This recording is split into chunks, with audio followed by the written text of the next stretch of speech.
going, guys? Welcome to Mill Creek Park. My name is Andrew and I'm with the Education Department here, and today we'll be hiking along one of my favorite trails. If you follow me this way, we'll be hiking along what is called the Old Tree Trail. Now, the Old Tree Trail has two entrances right here. You have this entrance over here by the trash cans, and if you follow me over here to the bridge, there's another entrance. I recommend following the pathway over here because it gives you the trail length and gives you an idea where to start. Now, if you walk with me forward, we'll get a little bit into the details of this trail. Now, this trail is a very, very unique trail. There are a lot of trees that have been growing since the park's first forming of the park. We have Lake Glacier right behind us that you can see from the trail and down here. Especially in the fall time, it's especially very pretty to look at through the trees. Now, this trail, it's a little difficult. I would definitely recommend wearing shoes. I would not recommend Crocs, flip-flops, or any open-toed shoes. Definitely shoes that you could tie your laces and are very supportive with your ankles, because there are a lot of roots. There's steps, there's inclines, there's declines, and there's skinny areas within the path. Parking locations when you come to One Tree Trail, you can be found at two locations.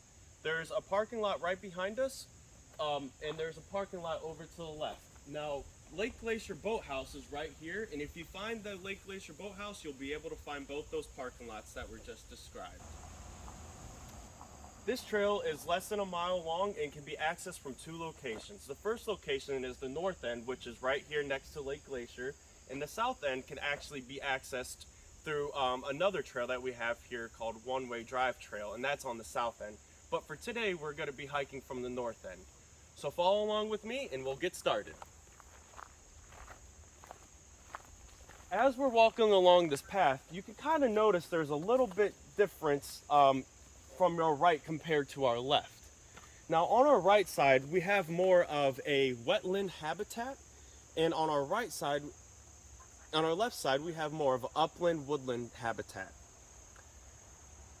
Now, to our right, the reason it is a wetland is because we have Cavalry Run that runs parallel to this trail right here, and Cavalry Run feeds right into Lake Glacier. So this lowland area is going to collect water, and it's going to form a wetland environment. And also, all the rain and drainage from this upland wood environment is going to drain right into the lowland wetland. So it is it's a pretty swampy area to start, but the rest of the trail is not like this. This is a good opportunity to kind of learn about some plants that are medicinal for humans. If you follow me right here, I have a unique plant. It's called jewelweed. Now, jewelweed was used by Native Americans and people of many years ago. Now, this plant has a specific unique property. If you take the leaves off, smush them together, you can either break them up in your hand with your fingernails, or you can kind of twirl up and around like that. But it creates this kind of residue and liquid from the leaf. And that liquid and residue can be applied to mosquito bites, poison ivy, and a plant called stinging nettle to help aid in the healing process of that. So that's a pretty neat plant. Yes, it is.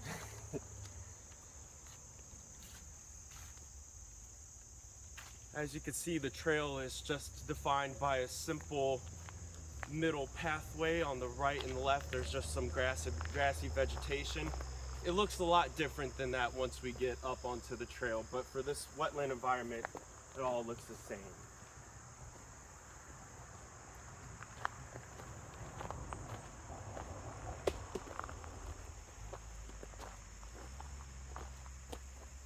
Now, here's the beginning of the trail that gets a little difficult. As you can see, there are lots of rocks, lots of roots, and lots of steps that are all on an incline. So this is a trail, again, that is going to be moderate to difficult throughout the extent of the trail.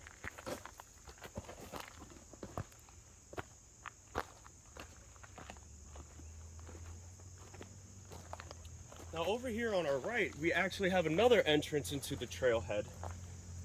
This trailhead is off of Glacier Heights. Glacier Heights Road. and it can be accessed, the parking would be at the same locations as mentioned as before. So just a friendly reminder while you guys are hiking and exploring through Mill Creek, it's just to please stay on the trails and no bikes. We ask you guys to do that for specific reasons. It helps prevent erosion in our parks, and it also helps to prevent habitat destruction for our local animals. And that is a very important aspect, as this is their home and this is our park. So it is important to stay on the trail so that we can all enjoy it properly. Now follow me and we'll get started on more of the trail.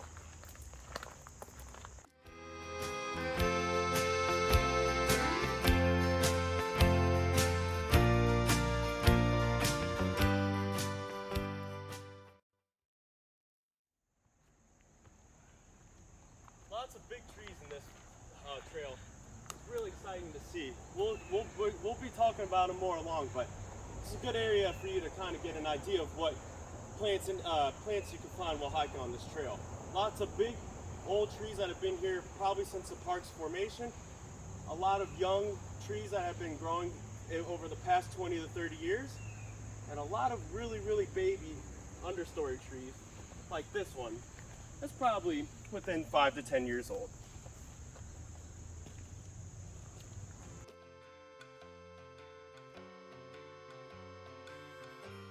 Still climbing, Andrew? Yes, we are actually still climbing. The first extent of this trail is pretty much a straight climb until we get to the top of this bend. Then it starts to level out and get into a little elevation a little bit. But for right now, it's a little elevated and it's difficult. Yeah. Unique function or aspect of this trail as you're hiking along, it borders up right to a neighborhood. Keep in mind, Mill Creek is a metropolitan park and is a city park. So we do have neighborhoods, we have towns, we have cities that are built around Mill Creek. And that's why Mill Creek is so special to me. We are able to enjoy nature while being in an urban environment, and that is a really unique opportunity. It's special. It gives a lot of people a lot of opportunities to just relax and unwind.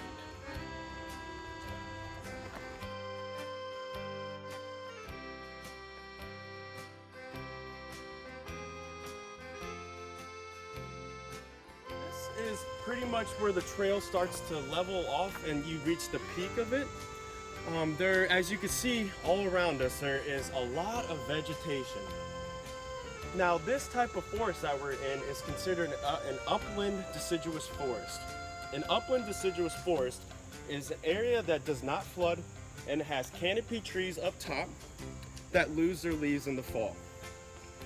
The soil layer is rich with minerals and organic matter. Organic matter is leaves, roots, insects that have died, and things that have decayed.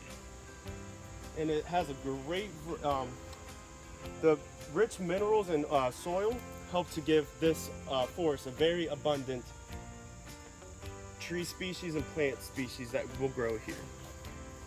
Beech, oaks, hickory, and maple trees are the dominant, and that's what we could see when we look up into the tree canopy.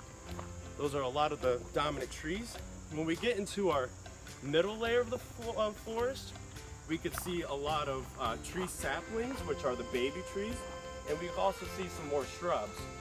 Now, as we look on the forest floor, we might see some animals such as a chipmunk, a squirrel, robins, raccoons, opossums, deer, and a whole bunch of other interesting animals.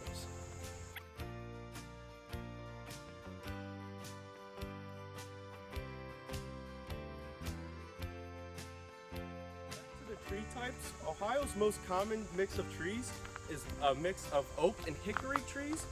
Now we could see some of those here while we're hiking, but predominantly the most abundant tree that is on this trail is maples and oaks.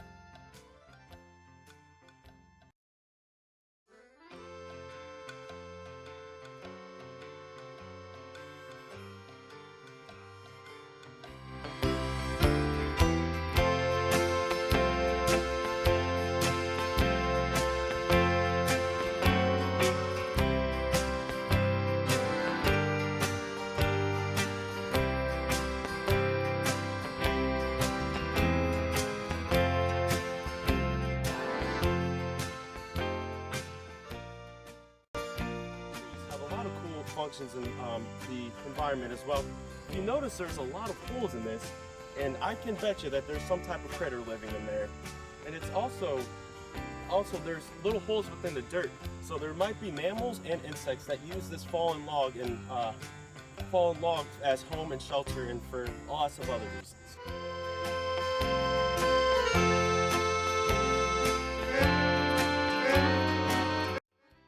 Up on our first trail marker, which again will help us define which is park property and which is city property. Our first one is this pole right here. As we walk up towards closer to it, the other markers within the park are yellow color. This one has lost its color, but it is a park boundary marker. So again, when you're hiking through the park, be mindful of these posts, and to just stay on staying within the park boundaries, so that way we do not disrupt the residential's property space.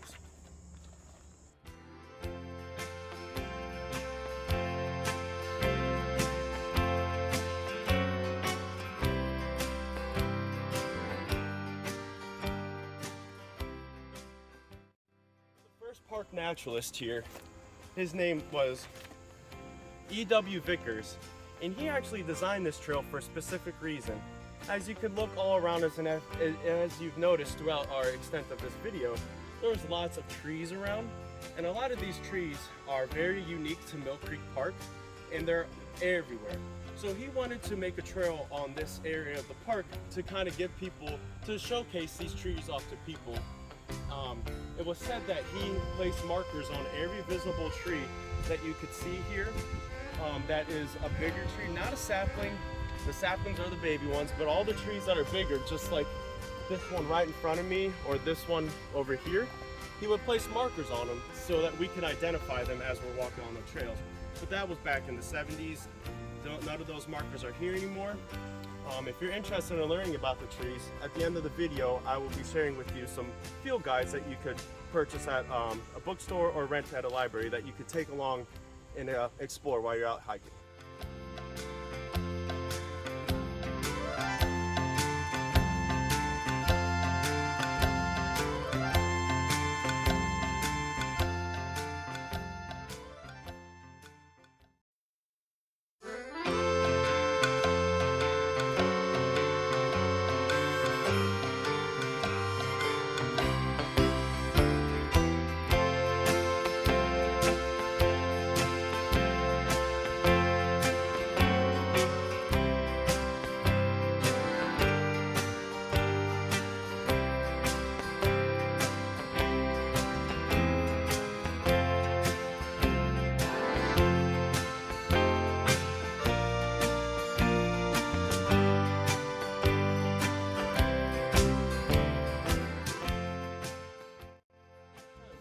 Along this trail, you can find vistas and areas to look over into Lake Glacier, like this one right here.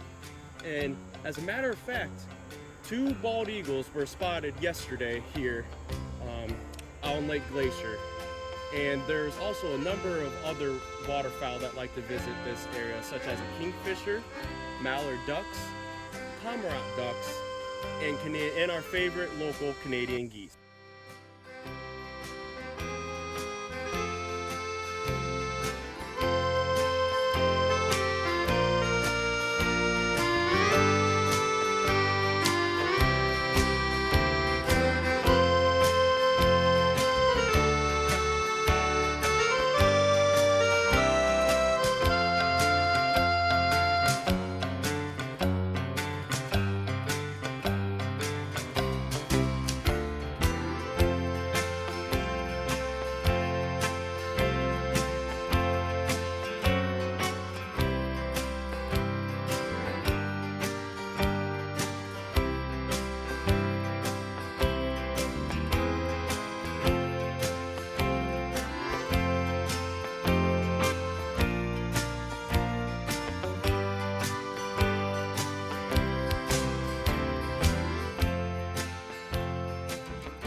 Gullies are pretty neat areas to explore, especially when they have water resting on the bottom of it. If you like to go looking for insects amphibians, this is a great location to do it.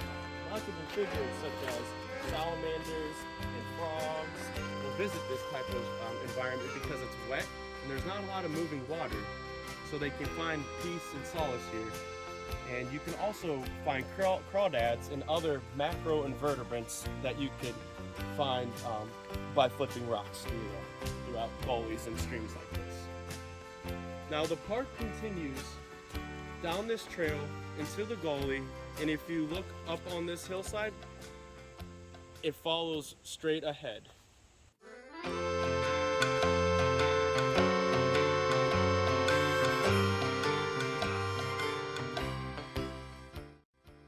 Right here, throughout Mill Creek Park, there are a number of trails that people have just created throughout the many years of the park being around. And this trail right here that you can see me walking down is one of those trails. Now this trail, it's not really a listed trail, it's more of an access trail. If we were to continue walking along it, we would be running into one drive trail, which is another trail that we will be highlighting on this video segment. But for today, we're gonna stick along this path, which is our old tree trail.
There's a deer. Oh, there's two baby deer. Wow. Okay, wait. Hi, babies. Yep.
Look right here, this is the marker that will indicate the south side entrance to the Old Tree Trail. So again, we are at the end of our Old Tree Trail. This is the south side entrance. Now this trail doesn't end at a road, it actually intersects into other trails. As you could look into our right, you could see another trail path. If you look into our left, you could see another trail path.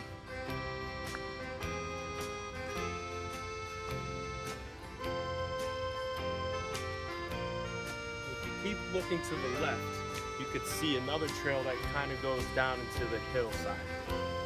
Now that trail that goes into the hillside isn't a marked trail, it just leads to a sled riding pavilion, bathroom, open field type of place near the lily pond. So again, Old Tree Trail does not continue into any of these trails. You could add these trails onto your journeys, but if you specifically would like to just travel on this one, it stops right here. A good way to get back is to either follow this trail, turn around and follow it, or to either turn to our right and follow a one-way drive trail back into the parking lots near Lake Glacier.